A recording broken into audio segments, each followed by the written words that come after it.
Lux your way with the Lux Cravings boxes from Taco Bell.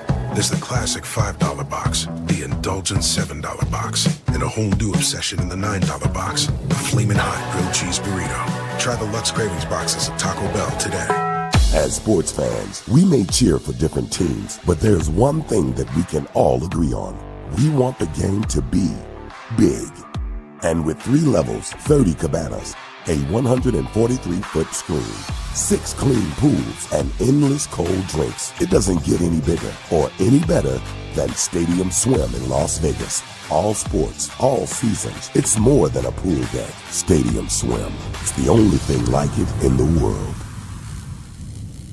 Check out the all-new Blue and Orange store at the Boise State Hall of Fame. The Blue and Orange store has your best game day gear. We're talking jerseys, hats, bumper stickers, car flags, more than 4,000 hats on the hat wall. If you want the best Boise State gear, make sure you check out the Blue and Orange store online at theblueandorangestore.com or the all-new Blue and Orange store down at the Boise State Allen Noble Hall of Fame.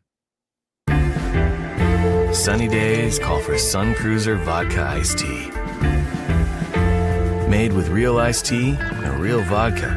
Refreshing and goes down smooth. Let the good times cruise with Sun Cruiser. How's your day going? Going good. Thank you again.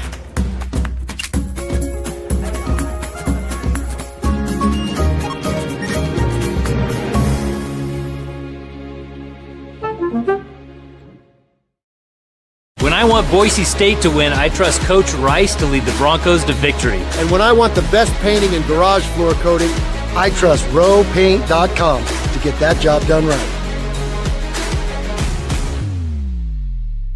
You could win one of 2 trips to see Banana Ball live. Purchase 2 Body Armor products, use Let's Go Rewards, and you're entered to win. Right now, Body Armor is buy one, get one for $1 with Let's Go Rewards. Start getting those entries in.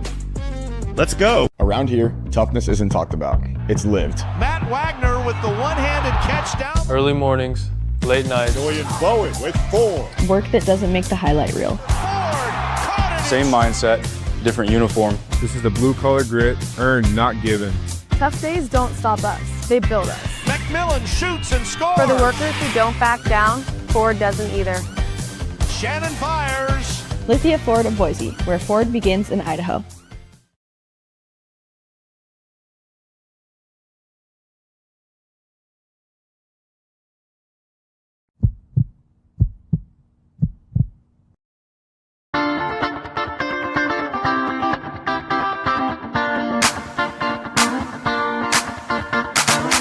This is Bronco Nation News Live. The best interviews, the most informed opinions, the latest breaking news, all from the top Boise State insiders. Bronco Nation News Live is the only daily show that talks nothing but Boise State sports. And we do it with you. Give us your comments or questions in the ICCU YouTube chat. Or leave us a voicemail on the Signature Roofing voice inbox at speakpipe.com/BNN.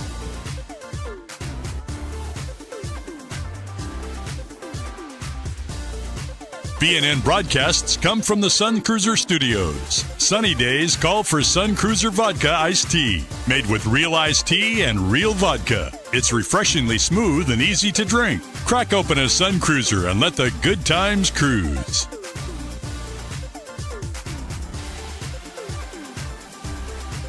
Bronco Nation News is presented by our title sponsor, Lithia Ford of Boise, and our major sponsors, Taco Bell, Idaho Central Credit Union, RoadPaint.com, and the Blue and Orange Store. At Lithia Ford of Boise, we're proud to stand with Boise State Athletics. Through our NIL marketing partnerships, we're investing in the future of student athletes. Lithia Ford of Boise, here to get you there, wherever that may be. Lithia Ford of Boise, where Ford begins in Idaho.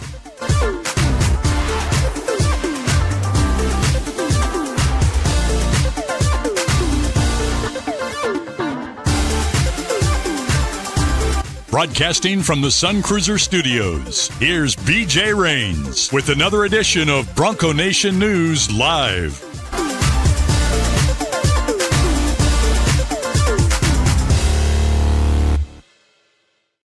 Prater's bobbing his head. He likes that theme music. It's Friday. We're having some fun here on Bronco Nation News Live. BJ Rains and Mike Prater with you. Prater's at home today. You got the day off. You're going to play some golf. You're nice enough to still join us for BNN Live this morning. So we appreciate that, Mike. And you got a new column we're going to talk about. But finally, it looks like it's going to be cold today, but the sun's at least back out, I think, hopefully for most of the day today. But it's always golf weather, I guess, when you got a chance. How we doing? I'm doing well, BJ. How you doing? It's a little bit chilly out there, but we'll bundle up and make it happen. And I appreciate you having me on today. Let's get after it today. Yeah, you could have easily taken the day off, so I appreciate you for still making this work. And got your column posted about 10 minutes ago, and it made a lot of sense there. But, yeah, we got football to talk about. We're 1 week from the spring game. There was the basketball news with Jaquarius Standback yesterday. Oh, I need to get myself. I just like Mike Prater full screen. We'll just leave Mike on the full screen the whole show. Maybe, but we got Jaquarius Standback. I feel more comfortable with you up there. So I don't know. It's all about ratings and clicks and stuff. I don't know if I need to be on there, but we like I said, a lot going on this morning. But Jaquarius Standback's in the fold for basketball. We got some news there, and obviously a week away from the spring game. And I want to get to your column, Mike. But scrimmage 2 is tomorrow. And then they'll have a couple practices next week and then the spring game. Mike, with about a week to go here in spring, I guess, generally, before we kind of dive into your column and some other things, just what are your takeaways from spring at this point? Any major questions you've had answered? Any major concerns you still have or that have propped up? Or just what's kind of your overall view of spring ball here a couple weeks in? Yeah, the number one takeaway for me is the defensive backs, and that was a big storyline coming in with a brand new coach and 20 players and 5 positions, and frankly, in a lot of those positions, 5 starting jobs that are up for grasp and 5 backup jobs, and I think they've done a really nice job of juggling injuries, juggling new players, juggling old players, juggling concepts, and I think what Terrence Brown's been doing back there has been absolutely spectacular. So I think there's a lot of work from my perspective that has been done in the secondary. We could almost come up with 5 starting guys right now. Again, there's a couple of injuries and they've had a couple of bumps and bruises in the secondary in spring camp, but I like what I see there. I like the mentality. I don't know if they're very big. I see guys like Ty Benefield is not here anymore, and I guess that's what I'm trying to say. And he's the big physical beast on this group last year. It's not that kind of a team this year. It's not that kind of a group, but I like the physicality of what I'm seeing. I like the fact that they run around. I'm really impressed with the defensive backs in the secondary right now. I agree. Billy's watching from Minnesota. Always appreciate him for watching. Larry's watching from Albuquerque. Believe he's a New Mexico fan.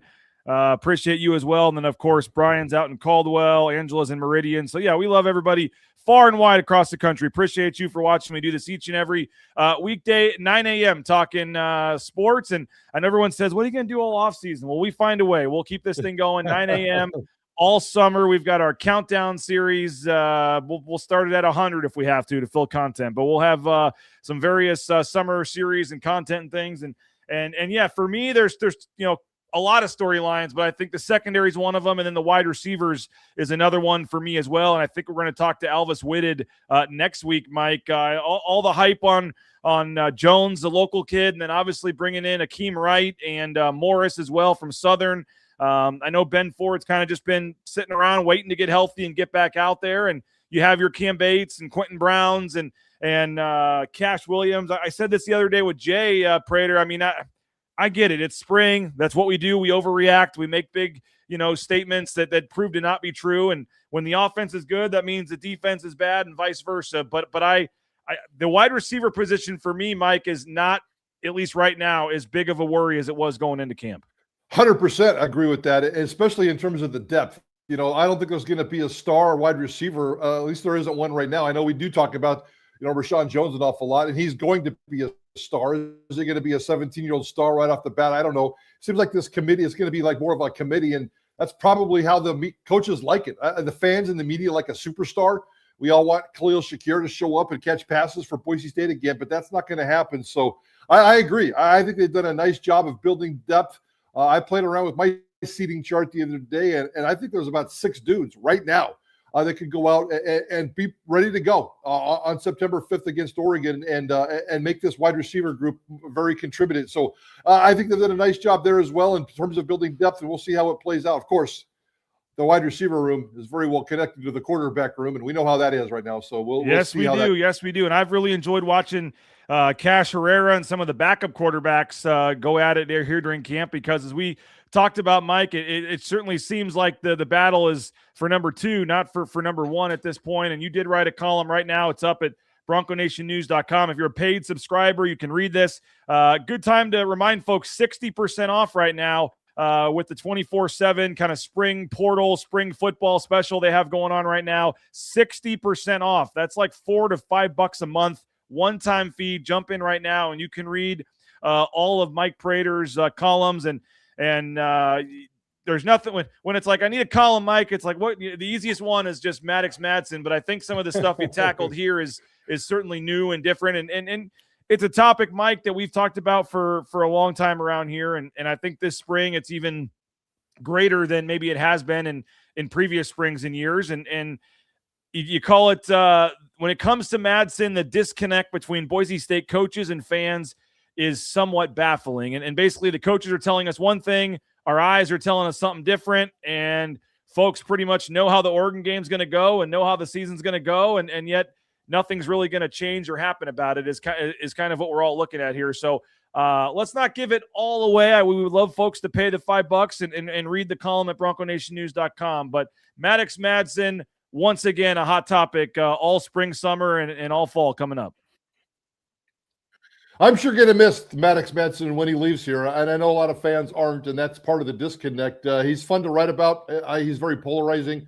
There's some serious topics to talk about, and we won't give away too much of it. But you guys know what Spencer Danielson has been saying the last couple of weeks. You heard Nate Potter on Monday basically say he's ready to rock and roll with a guy that can be a difference maker, and he wants to go be a difference maker in Oregon. So, the praise, especially after like last year in the Notre Dame game, when he will be my quarterback, end of conversation, period, point blank. I mean, Spencer Danielson has kind of doubled down on the way he feels about Maddox Madsen. Maddox Madsen's probably getting better. I mean, he's in command of practices, but he always has been. Maddox Madsen does all the right things except win the big games.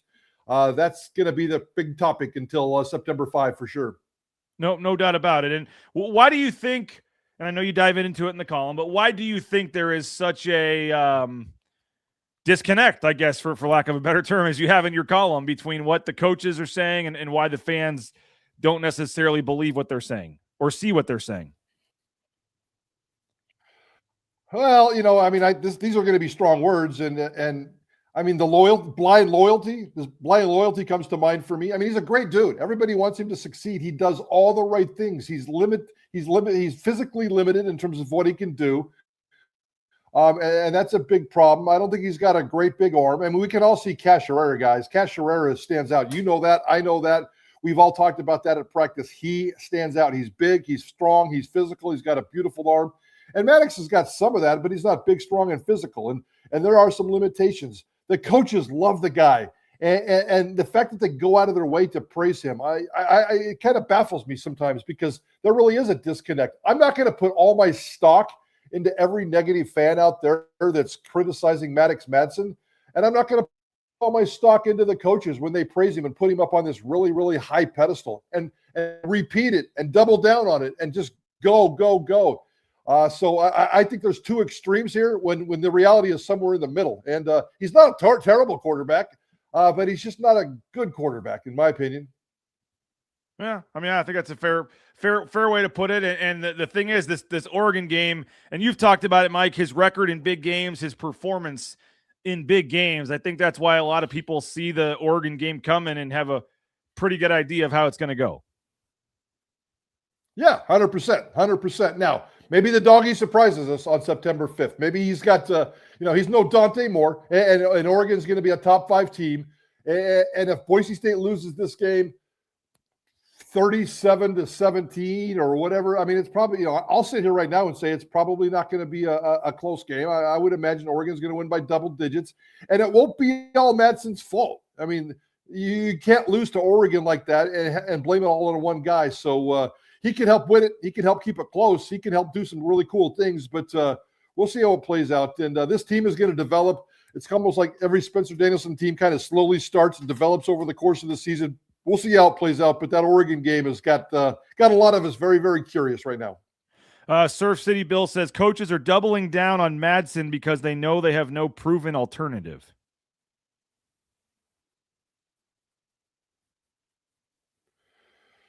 I think there's a little truth to that. I mean, there's absolutely a little truth for that. And I even joked in our newsroom in one of our production meetings at KTIK the other day that I had a dream, and I did. I had a dream the other day that Cash Herrera marched out and opened up the game, started the game against Oregon. I'm not predicting it. I don't think it's going to happen. It won't happen.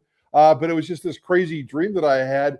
Cash Herrera is the quarterback of the future at Boise State, in my opinion. He just will be ready by September 5. And yeah, the coaches have to double down and build him up. And that's part of the column, the mental psyche of what the coaches are doing, praising him, loving him, building him up, getting his confidence going, and making sure that he can continue to make good decisions. So, that's definitely a part of it for sure. All right, a lot of other good comments coming in here about this topic. Let's see. Spencer Danielson is staking his coaching credibility on Madsen, and that's his choice to make. If Madsen balls out, he's vindicated. However, if he struggles again, SD deserves all the anger that will come his way. Yeah, the anger will be ugly, and I don't know if he's going to deserve all of it, but I couldn't agree more. I mean, he's literally putting his coaching credibility on the line for Maddox Madsen as a quarterback. And I just wish, I don't want to tell Spencer Danielson what to say. I don't like to get in the habit of telling grown-ass men what to say and what to do, but I wish you would back off just a little bit and realize that and say things like, Maddox Madsen is a great leader. Maddox Madsen is a good dude. And Maddox Madsen is working his ass off trying to lead this football team. But he's got some issues, and we're working on them. And it's a work in progress. That's the kind of answer I think that Bronco Nation wants to hear. Spencer Danielson's not even coming close to that.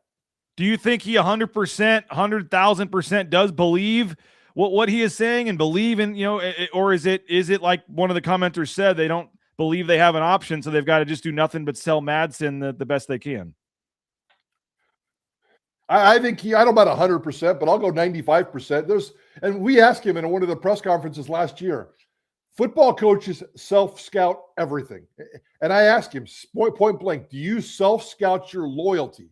So you realize that you can make smart decisions that aren't clouded based on your loyalty when it comes to this football team. And he said, yeah, we do. And we talk about it. And he says, I know exactly what you're talking about. And we've talked about those kinds of things. I think internally they've sat around and had conversations about Maddox Madsen. And for those 10 coaches and that staff and that football team, it's just a different narrative than what you and I are having, what Joe Blow and fans are having. So that's the disconnect that really drives me crazy. But I think that there's probably some private moments where Spencer's going, oh, man, I got to get this quarterback situation fixed. And Madsen's just crushing it for me, man. So I don't know. I mean, we'll see how it plays out. But I like to think that Spencer Danielson's a very smart guy, and he understands the reality. But right now he's not speaking the reality. And I know you kind of allude to it in the column, but my understanding is he did, in fact, officiate the wedding. Yes, he did. We asked him at that press conference as he was walking away. Did you officiate it? And he said, yeah. So Spencer Danielson married Maddox Madsen 5 weeks ago. 5 weeks ago, guys. I think it's a beautiful story. I love it. It's cool. It's great. Part of my column is about love.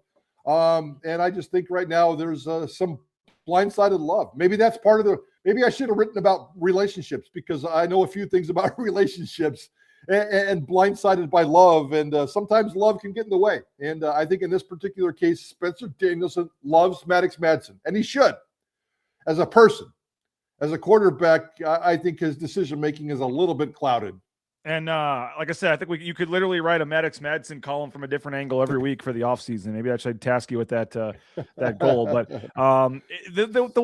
it's just crazy to me too, Mike, when you think about just the whole Maddox Madsen story and going back to the Talon Green and the back and forth there, and just how he was getting more time, and you could not have had two physically more different players standing next to each other on a football field than Taylon Green and Maddox Madsen. And we all see Taylon Green, what he did at the combine and where he's going to go in the draft. And do you think that has, and again, it's not I don't say it's not Maddox Madsen's fault, but I mean, the coaches for whatever reason really liked him over Taylon Green a couple years ago and gave him every opportunity. And even though Taylon Green would start because they didn't want to hurt his feelings, Madsen would end up getting more of the playing time. And then right when Maddox finally did get the starting spot, he got hurt in that first game. And then obviously that led to Taylon Green transferring, and then Madsen kind of took over. But I mean, this loyalty or this love, I mean, goes back even before Spencer Danielson got here.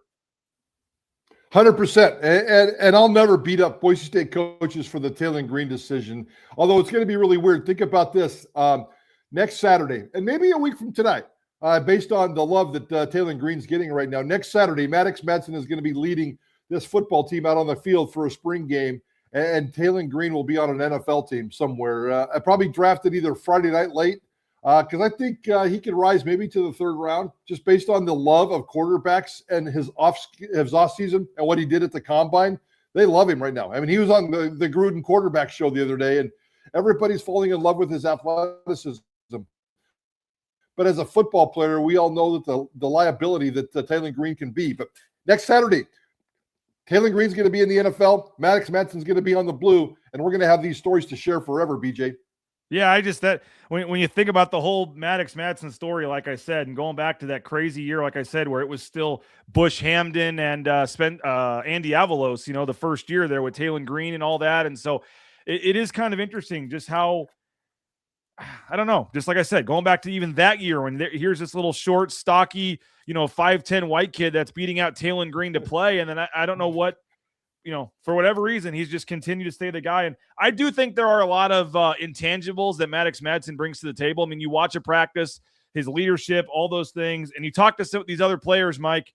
I mean, I've talked to a lot of boosters too that talk to these players off the record, whatever. Like, everybody on that locker room just absolutely loves Maddox Madsen, and the players just absolutely, would die for him out there. And so maybe they're all blinded too, I guess, by some of the physical skills. I don't know, but I do think the leadership, the intangibles, all that thing that you would hope comes with a fifth-year senior starter that does.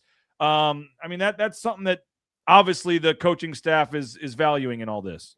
100%, and they should, and that's certainly part of it. But I'll also go back to last year, and maybe you can talk me through this as well. But I think we had a couple of these conversations right here on this show. The wide receiver room and the quarterback connection last year, toward the end of the season, I thought, and we talked about it, I thought it was a little frustrating. I thought guys like Latrell Capels had a frustrating season. I thought Chris Marshall had a frustrating season.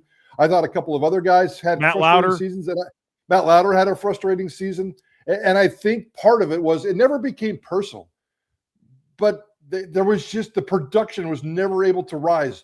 Maddox Madsen, they've been trying to get Maddox Madsen to explosive offense, vertical passing game. They've been working on this for 2 years, and we're just not seeing that kind of progress in his physical game. And toward the end of last year, when things were a little squirrely for Boise State, they obviously got it corrected and won a championship.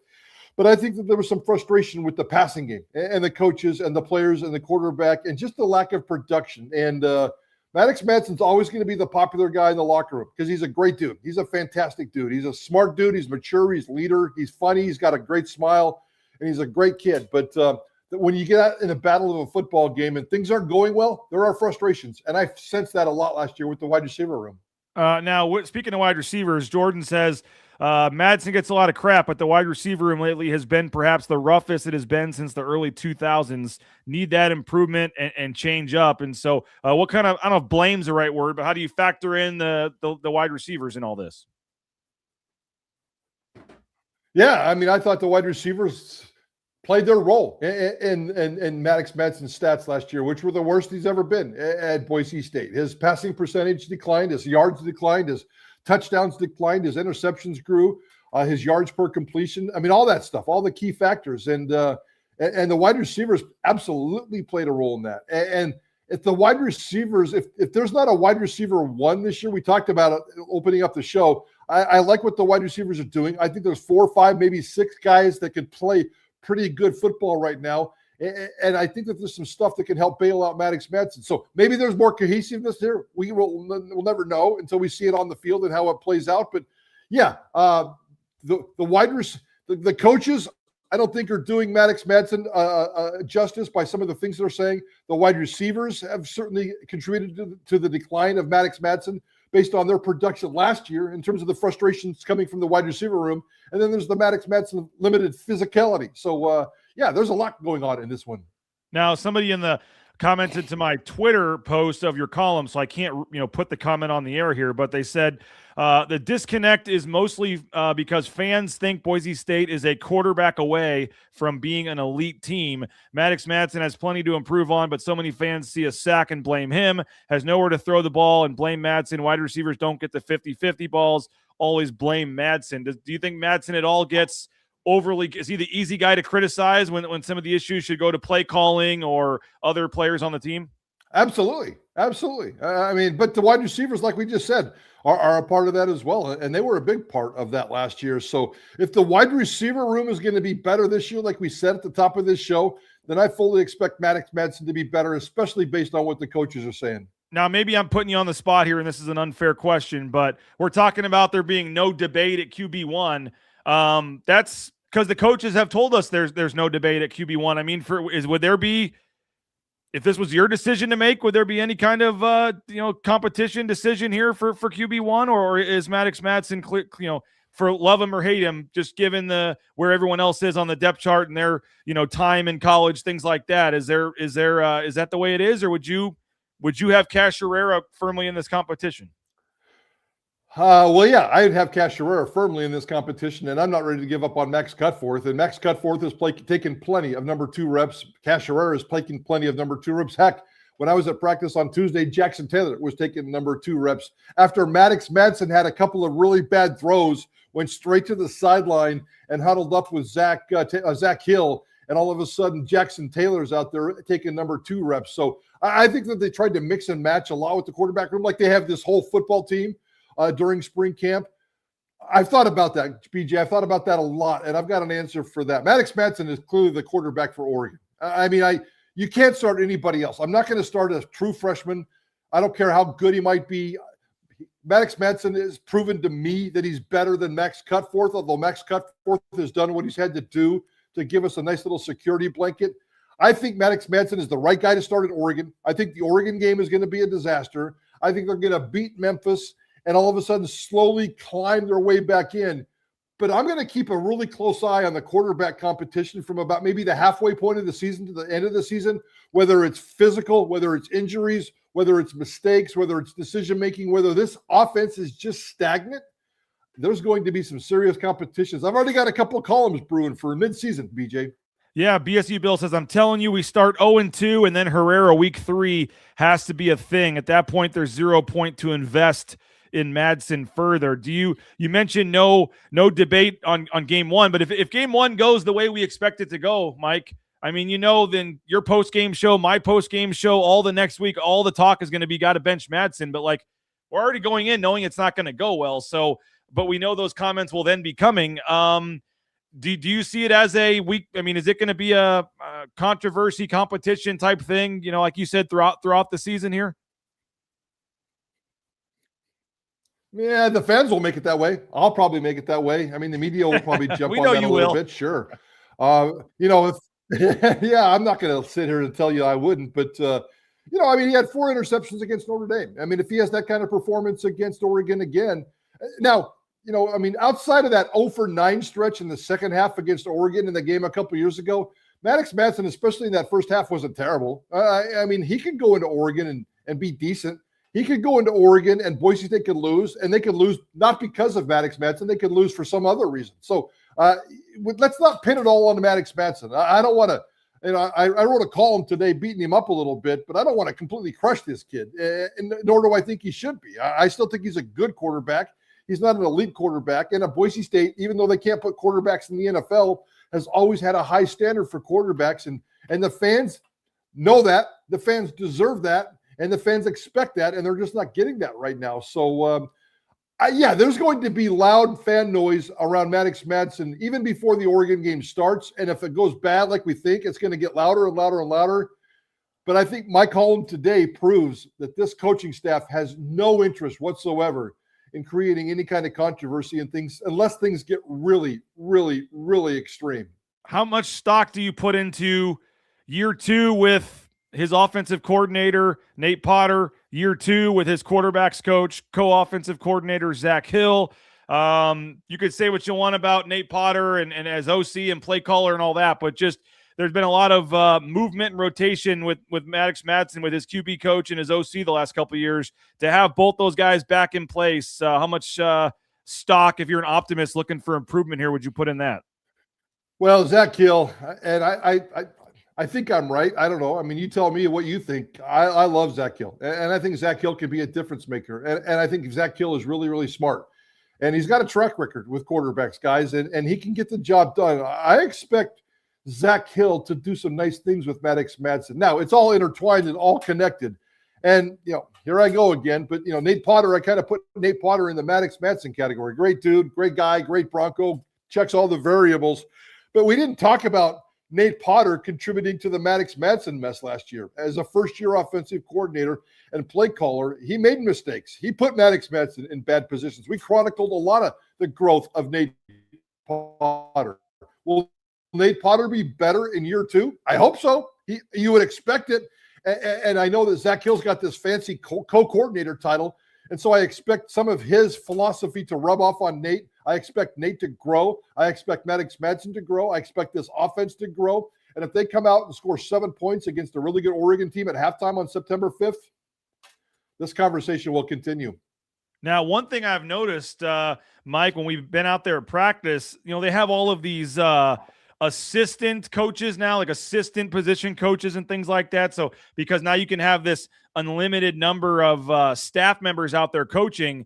Some of them are effectively GA. At some schools like Boise State, a lot of them are essentially GAs in terms of what they're getting paid and all that. At the bigger schools, they're all full-time guys, but they're the assistant O-line coach or whatever else. And one thing I have noticed is, Justin Udi, who was doing a lot of work with the quarterback, he has now switched over to tight ends. And when you look at the roster, and this is a subtle change that maybe I missed, I don't know, but when you look at the coaching staff online right now, Justin Udi is listed as the tight ends coach, and he is now fully with the tight ends. And Nate Prater's title is now listed solely as offensive coordinator. And I don't remember ever seeing that announced. I know Nate Prater at the last press conference said something about having more time to work with the offense. He still occasionally goes over, I believe, and works with the tight ends, but a lot of the individual periods, Justin Udi is with the tight ends and Nate Prater is with the quarterbacks and with the running backs or receivers or whatever some of those drills are. And so that's a change I'm going to have to ask about. And maybe I missed something on an announcement somewhere along the line. But the title kind of quietly changed for me. And I do wonder what that means in terms of Nate Prater's time at practice, spending more with the quarterbacks, and how that could play into this too. Great catch, BJ. And I had not noticed that. Although I noticed Udi working with some tight ends, I just figured maybe it was a couple of conversations there. And you spend a lot more time at practice than I do. But I did notice that. That's smart. And I don't know if I've ever seen an announcement, but I think the coaching staff has talked about a little bit in terms of, getting Nate Prater some help, getting him, putting Zach Hill in there and kind of making it more of a committee. It takes a village to build an offensive coordinator, apparently. And Nate Prater is growing and learning on the fly. I don't necessarily like what he says in press conferences, but I think he's smart enough and committed enough to this job where he can be successful. And I like the fact that maybe Spencer Danielson is at least surrounding him, giving him opportunities, giving him tools to grow. And we'll see how that plays out. But Zach Hill, to me, is the big difference maker. Zach Hill can make this offense better. Zach Hill can make this quarterback better. Zach Hill can make this football team better. Now, next Friday, I haven't told you this yet, but next Friday, our man Nathan Carroll may be hosting this with you next Friday morning because I've got a conflict. This is the last chance I personally will get to talk to you before the spring game, I think. So I do want to talk basketball for a minute, but to wrap up the football discussion, scrimmage 2 tomorrow, and then Spencer talking on Tuesday. Anything you hope to hear, want to hear either Tuesday? What are you gonna get out of Saturday next week in the spring game? And at this point, the practices are kind of more valuable, to be honest, than the scrimmage, at least for us. Fans get their first view, but we've kind of seen things for a month here. How do you look at, I guess, the last kind of 8 or 9 days of spring ball here, and if there's anything you want to hear or see heading into the summer? Probably just keep doing what you're doing, and I know a lot has been talked about in terms of the physicality of this, and they went into spring camp with 8 dudes out, including 4 offensive linemen, and based on what I'm doing, they've had some dings, they've had some bumps, they've had some bruises, and they've had some decent injuries. Nothing that would prevent anybody from lining up and being 100% in fall camp. So I think the physicality is taking its toll just a little bit. But I love the physicality, and I love the tackling, and I love the emphasis on that. And I think that that's going to pay off. So I guess what I'm looking for over these next last week of spring camp is just status quo, continue to build depth, because we're seeing depth in the defensive backs. We're seeing depth on the offensive line. We're seeing depth being built in the wide receiver room. I really like the depth that I'm building, but you've got to knock on wood and make sure you don't have any more physical injuries. So injuries, they're going to be just fine. If they have a serious injury last week of spring camp because of the physicality of what they're showing at camp, that would be too unfortunate. And no doubt. And that the injury part is, at this point, keep guys healthy. You may not even see some guys out there in the spring game, and we'll see what because that has been the trade-off, Mike. And I know we can't get specific on guys. The physical tackling, the tackling is probably going to be improved, but the flip side of that is there's been a couple moments where we've all kind of held our breath at practice. 100%. And again, there's been some injuries, and but I don't think any of them are going to prevent dudes from being 100% in August. And so far, I think that's worth the risk of what we're seeing in terms of the physicality and the tackling at practice. All right, basketball news as well in the remaining couple minutes here with Mike. I want to touch on that, but do want to remind folks on Sunday, the softball team's going to be doing a meet and greet after the game. Free softballs, autographs with the softball team, courtesy of Lithia Ford of Boise. They've got Shannon Keegren on an NIL deal, so take the family out Sunday to the Boise State softball game, and you can get free softballs for the kids, autographs. Going to be a lot of fun after the game. Again, they're home tonight, 6 o'clock. When aren't you guys doing a show out there at some point, Mike, or did you already do that and I missed it for softball?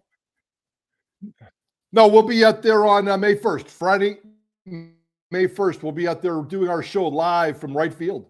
And that'll be the final homestand, I believe, of the regular season. But they've got 9 games left in the regular season, and they've got to go on a little bit of a run here to get to the conference tournament. But home games against UNLV all weekend, and Lithia Ford of Boise has you covered on Sunday with the NIL deal there. Mike's heading golfing. Hopefully he'll be down in some Sun Cruisers out there on the course, whether it's the iced tea vodkas, the lemonade vodkas, the various flavors, options. Sun Cruiser, love the new blueberry flavor. So if you're looking for a beverage this weekend while you're watching some sports or whatever you have going on, Sun Cruiser, pick it up at your local gas station or grocery store. ICCU.com, best in the business, folks. The mobile e-branch, online banking. Mike Prater is an ICCU member. A lot of others have told me they've made the switch as well.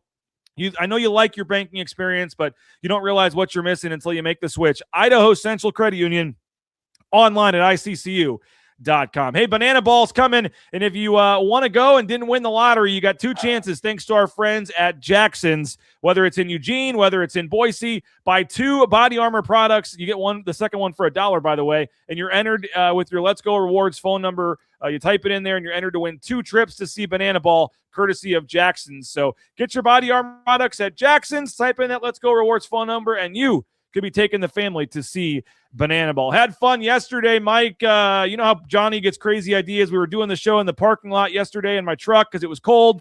And during the Taco Bell read, Johnny just said, what if we just went through the Taco Bell drive-thru? So I know you've ridden with me when we've done kind of a live show before. This one was much more impromptu with Johnny holding the laptop, dropped it twice. But we went through the Taco Bell drive-thru. I tasted the breakfast hash brown that he's been talking so much about, and it was worth the trip over there. Taco Bell, TacoBellWorks.com. Somebody already said the next one should be Prater, you and me going to Jackson's to get some coffee or something, so we'll make something happen at some point. But TacoBellWorks.com, the Estone Management Group, the Nicolason family, we appreciate them TacoBellWorks.com and visit a Treasure Valley Taco Bell location today. And I do want to mention the new Letterman's jacket out there, the 40th anniversary of the Blue Turf.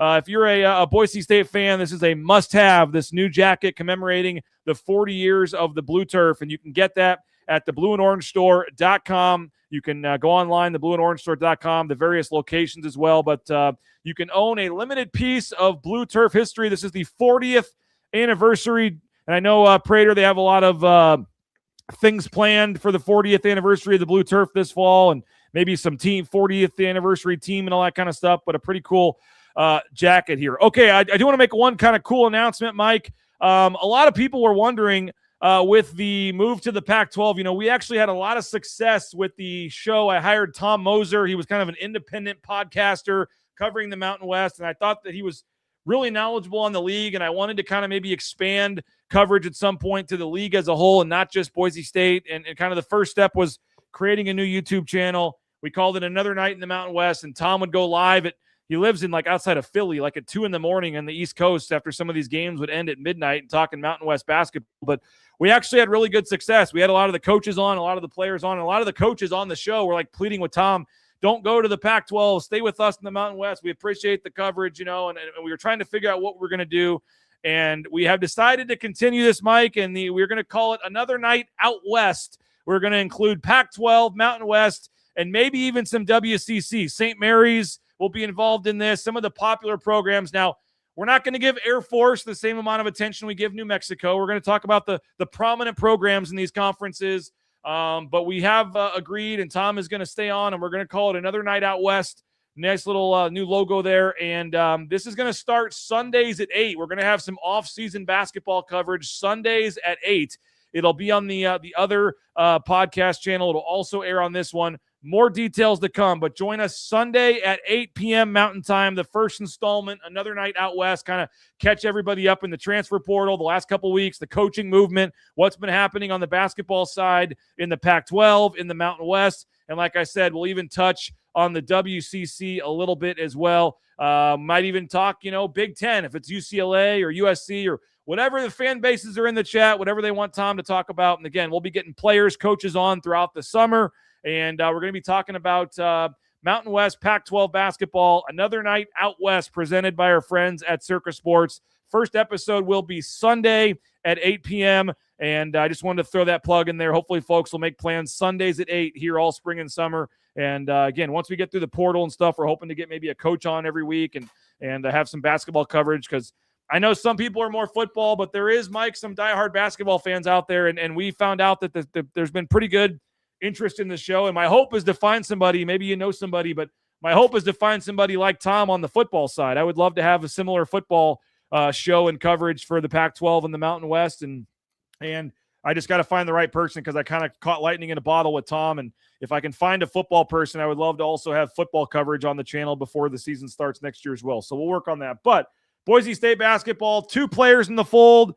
We're still waiting on Nadeau, but I think all signs point towards him coming back, Mike. We did get news on Aarons, on Carmichael, on Bunn, on Bowie, on Lathan, on some of these other guys coming back. Obviously, still some work to do. They had another recruit on campus yesterday, Caden Ward, a Cal Poly transfer, averaged 15 points a game at Cal Poly, a 6'6" guard. He was in town while we were at football practice yesterday, and then went in for the interviews. They were playing basketball highlight videos on the football video boards. They must have been giving him a tour of the blue and stuff yesterday. So they're out there trying, they're working. They've got a lot of work to do, but 2 guys in the fold so far, still some spots to fill. Where are you just on the rebuilding effort here of the basketball team to this point, Mike? Well, yeah, I mean, I can't sit here and say it's great. I mean, it's kind of business as usual, right? There's nothing negative that's going to come out of my mouth now, and probably nothing positive. On paper, the 2 guys that they signed, they seem like that they're fine, but I'm not smart enough to sit there and evaluate their basketball skills. I'll leave that to the Burnses and the Rices and the Duriers of the world. The one thing that really is important for me is this dog mentality that Leon Rice is pushing. It's not nobody's agenda but Leon Rice, and he's right. This basketball team needs grit, toughness, it needs chemistry, and it needs dogs. And I don't know anything about the guard that they brought in terms of his dog mentality. And we all talked yesterday about the kid out of Alabama State. Jaquarius, whatever his last, what was his Jaquarius Standback. I forgot what his last name was.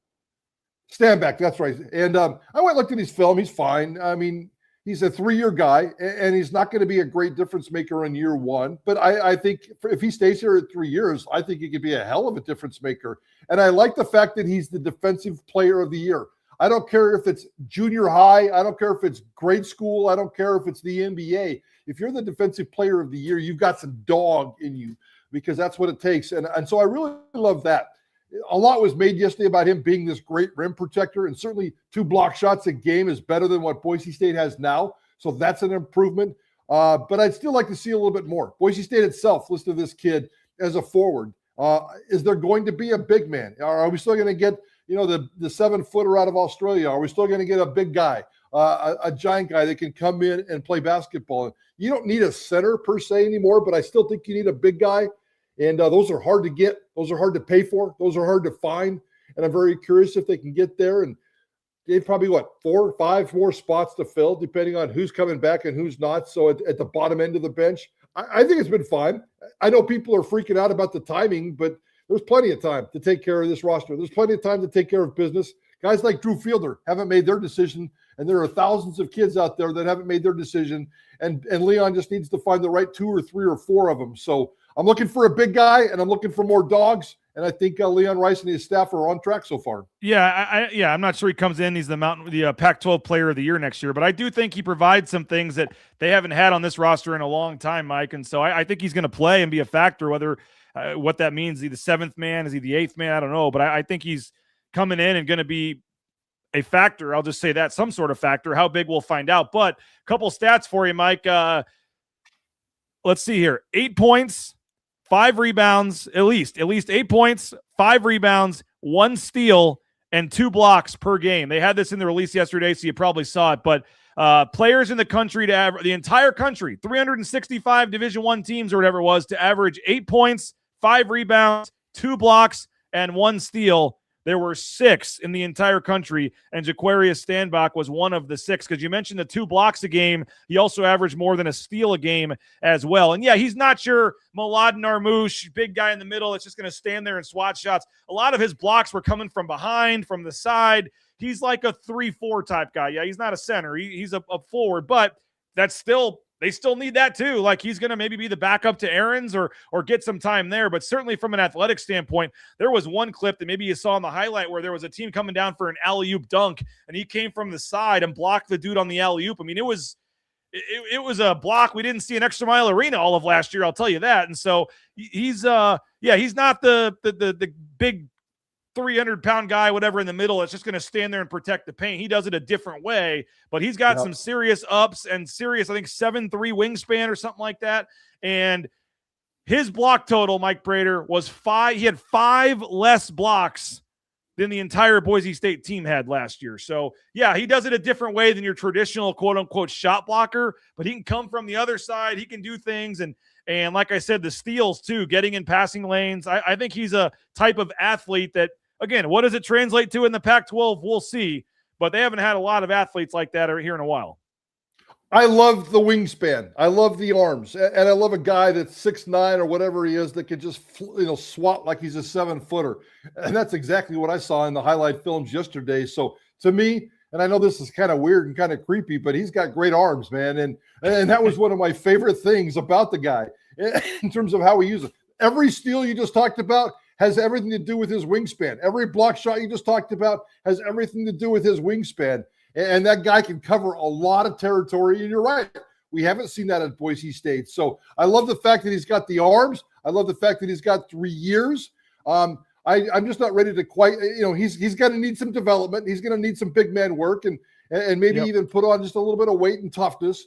But for 3 years, I like what the staff can do with him. And I think it's a great hire. I think on paper, it's a good hire. It's just not a difference maker yet.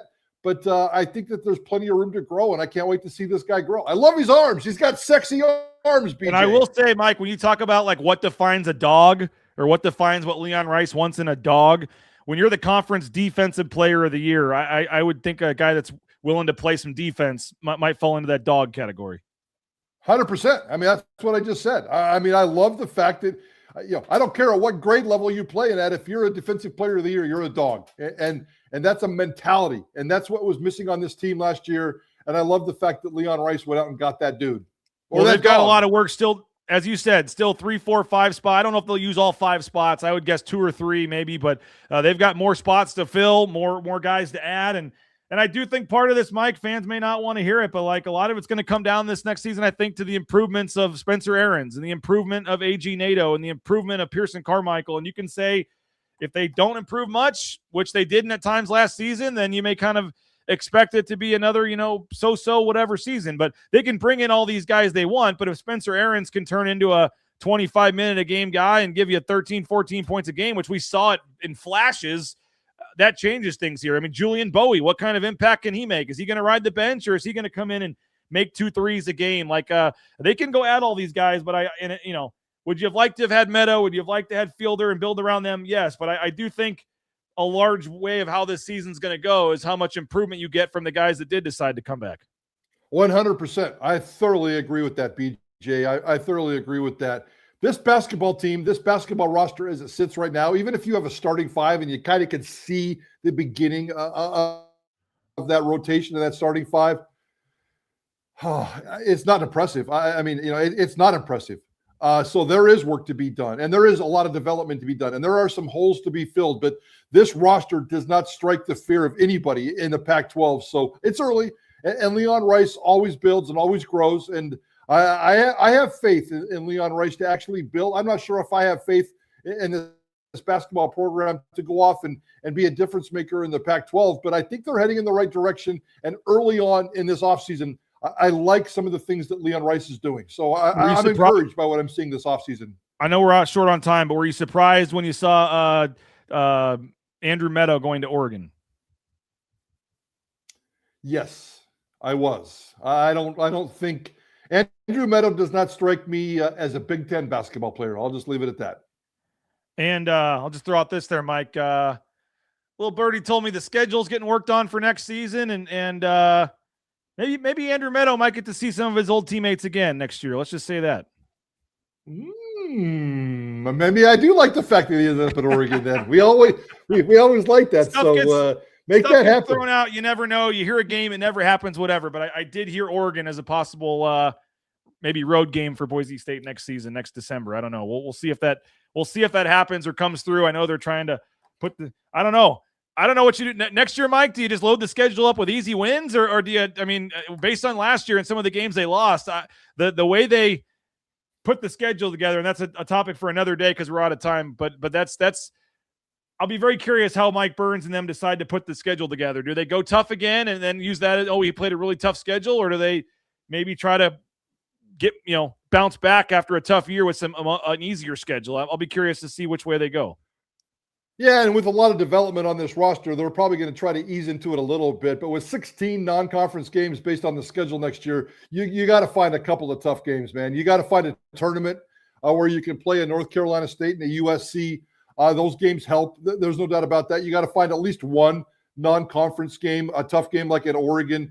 It would be nice for the fans or for Jeremiah Dickey to sell something, because I've always said this offseason right now, Jeremiah Dickey's really struggling to find something to sell with this basketball program.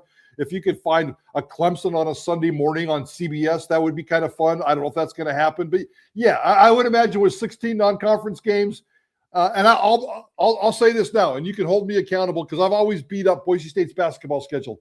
10 of them should probably be those winnable type of games that you can work on development, games that you can work on and probably come out with a victory.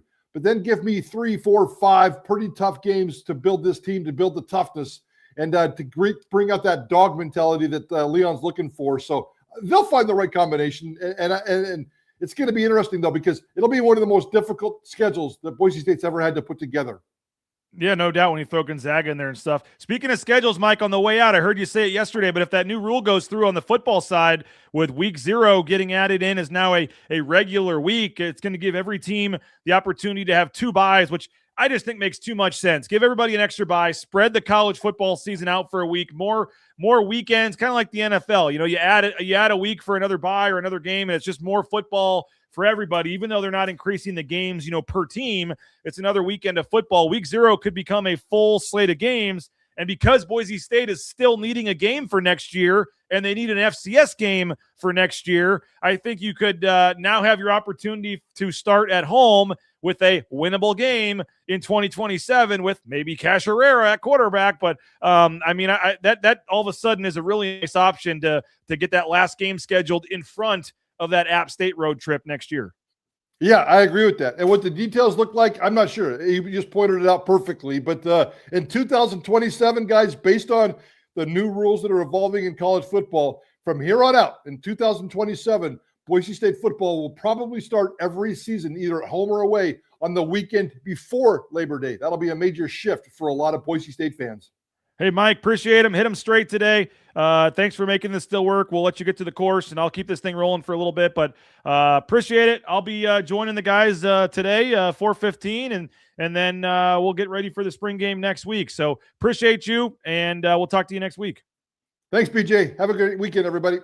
Hope everybody goes and reads Mike Prater's column. Again, BroncoNationNews.com. He wrote about Maddox Madsen. Great column, great stuff. Go read it at BroncoNationNews.com. And we appreciate Mike for his time, for joining us today on his off day at KTIK. And really appreciate him for doing that today. But again, you can read it at BroncoNationNews.com right now. The disconnect between the fans and the coaching staff when it comes to Maddox Madsen, building off our conversation earlier. Great stuff there. Hey, want to thank a couple of great sponsors. That includes Matt Bauscher and Bauscher Real Estate. Number 1 ranked realtor in the Treasure Valley is Matt Bauscher and Bauscher Real Estate. Check them out online at BauscherRealEstate.com. We bought and sold our home using Matt and his team, and somebody in the chat the other day said they used him to buy a home. Appreciate those of you that have, and you're going to be glad that you did, because he's going to get you top dollar, top sale. Hey, Signature Roofing. I connected Bob Berry with Signature Roofing yesterday, a friend of mine, and they're coming out to do the estimate today for him, I believe. So Signature Roofing, I can help connect you directly with these sponsors, folks. If you ever need a job done, let me connect you. I'd be happy to do it. Signature Roofing online at mysignatureroofing.com. Whether it's a re-roof, a repair, an estimate, or an inspection, they're ready to help you right now. It's Signature Roofing, mysignatureroofing.com. Same thing goes for Element Fencing. ElementFencing.com, 631-2790. If you need a fence, Element Fencing is ready to help you out. Decks, cedar, wrought iron, pergolas, they can do it all, folks. 25 plus years in the fencing company. Tell them Bronco Nation News sent you, or let me help connect you with Brady, the owner, directly. Element Fencing, online, elementfencing.com. Ridley's Family Markets, you can get those Sun Cruisers there. ShopRidleys.com. Check them out. ShopRidleys.com. Whether it's the Kuna location, Middleton Star, they've got locations all across the Treasure Valley, the state of Idaho, and beyond. Ridley's Family Markets, ShopRidleys.com. You have a painting project you need done, now is the time. Interior, exterior painting, concrete coatings, rowpaint.com. All your painting needs. Make sure you hit up rowpaint.com. And transportation to compliance service, TCS, local company helping out folks all over the world get into the trucking industry. Do that right now, whether it's DOT, overweight. Let the professionals help you out. If you need a new job, career change, fresh start, let the professionals handle it at transportation compliance service.com. If you joined us late and missed our cool announcement, a new show or the return of our previous show, Another Night Out West is the new name this year. We're going to start with Sundays at 8, and we're going to go over portal news, roster updates, and then as we go throughout the summer, we're going to get coaches on, players on in the offseason. So off-season basketball coverage, Pac-12, Mountain West, maybe even St. Mary's. We put the WCC logo on there. I don't think it's going to be all of the WCC, but St. Mary's maybe a little bit, some other teams out west, maybe even a UCLA or USC, like maybe in Arizona State, like all basically just basketball out in this part of the country. We're going to cover it for you. Another Night Out West. We'll have the shows during the season again. Those will be back, but we're going to start for now and keep this thing rolling Sundays at 8 p.m. So Tom did an outstanding job hosting the show, and it's going to be Sundays at 8 p.m. Stay up to date with Pac-12, Mountain West, WCC basketball, Sundays at 8, starting this Sunday with our man Tom Moser on Another Night in, I was going to say the Mountain West, but it's Another Night Out West, our new name. We're excited about that. And again, if you have somebody in mind, I'd love to do that for football also. I'd love to have a West Coast football show, Pac-12, Mountain West. if we got the right person and we can hire him and it makes sense, I would love to have a football show on that as well. So we'll see if we can get that going and have football and basketball coverage at BroncoNationNews.com and our various channels on social media. So Sun Cruiser, pick up a Sun Cruiser this weekend, and whether it's the blueberry lemonade, all the new flavors, Sun Cruiser, pick one up at your local gas station or grocery store. And of course, Lithia Ford of Boise as well, our title sponsor. Met up with Jim Sturk yesterday, and he was lucky enough to go to the Masters and brought me back one of those Masters flags. So appreciate Jim Sturk. Lithia Ford of Boise, again, online, Lithia Ford of Boise, lithiafordboise.com. You can view the full inventory of vehicles. And again, Sun Cruiser, thanks for the golf bag. Sun Cruiser sent us a big golf bag right here. We're going to be giving this away for a contest for the U.S. Open, I believe, later this summer. So stay tuned for more details on that. But 60% off, guys. The deal's going away. But if you want to read great content, we got another recruiting article from Chris Van Sickle going up today. Basketball portal coverage with Nathan, football recruiting, basketball portal opinions, columns. We had 4 people at practice the other day, and when you throw in Mike and Prater and Tust, we had like 8 people watching practice that are associated with BNN. So if you want to get the best daily coverage of Boise State athletics, recruiting, current team, future team, past teams, you name it, it's BroncoNationNews.com. We're part of the 24/7 sports family. And right now, 60% off that annual subscription. So it would be only about $4 or $5 a month if you jump in right now before this deal ends. So if you're on the fence about BNN, now's the time. Portal news, spring football, all season long. And if you buy that 60% off annual deal right now, that's a full year. So you get all of next football and basketball season included as well. So appreciate you guys. Hope you have a great weekend. We'll have plenty of coverage coming. Go read Prater's column. Go hang out in the message boards. We're throwing intel in there on the basketball portal news and everything else. Plenty of coverage coming to the website this afternoon. And then hope everybody has a great weekend. We'll be back Monday. They do have scrimmage 2 tomorrow, but there's no media after tomorrow's scrimmage. We're going to get Spencer Danielson on Tuesday. So no coverage coming from the scrimmage tomorrow, just an FYI. They're not doing any media availability. We will get Spencer Danielson on Tuesday leading up towards the spring game on Saturday. So thanks, guys. Have a great weekend. Go subscribe.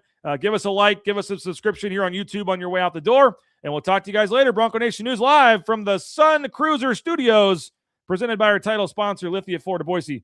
My name is BJ Rains. This is Bronco Nation News, BroncoNationNews.com.